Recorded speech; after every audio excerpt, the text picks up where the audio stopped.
आपको देहरादून लिए चलते हैं, जहां पर मुख्यमंत्री पुष्कर सिंह धामी कुछ कह रहे हैं, सुनवाएंगे।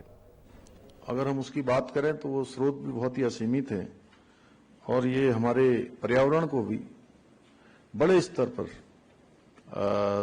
एक तरह से मैं कहूं संरक्षित रखने में अपना योगदान देने में बहुत ही सक्षम है। इसलिए ये रिन्यूएबल एनर्जी के स्रोत, पारंपरिक जीवाश्म आधारित ईंधन के एक बेहतर जो ऑप्शन होते हैं, बेहतर जो विकल्प हैं, उसके रूप में उभरे हैं। हम सभी जानते हैं आदरणीय प्रधानमंत्री मोदी जी ने अभी ग्लासगो में संपन्न हुई COP26 की बैठक में पर्यावरण संरक्षण के प्रति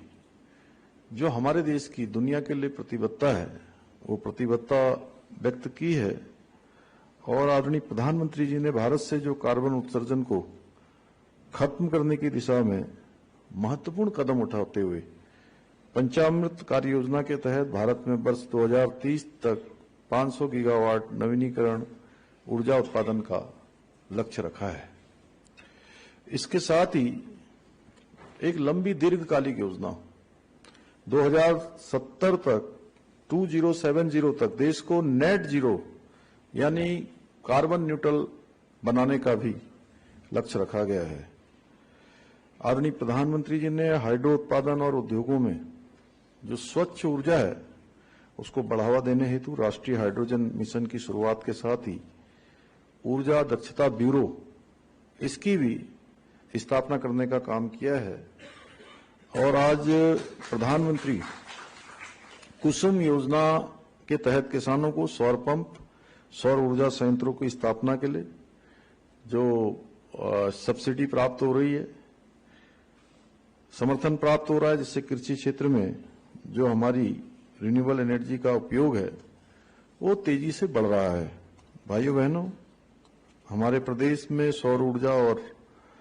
जल विद्युत के क्षेत्र में, हाइड्रो के क्षेत्र में असीम संभावनाएं हैं। प्रदेश में सौर ऊर्जा की अधिकतम परियोजनाओं को स्थापित करने के लिए हमारी सरकार पिछले सालों में नवीन सौर ऊर्जा नीति हमने बनाई है और समय समय पर उस नीति में हमने संशोधन भी किया है। मतलब अनेक जो हितधारक हैं, उन हितधारकों के साथ हमने बैठक की है, उनके विचार जाने हैं, उनके सुझाव लिए हैं और जहां पर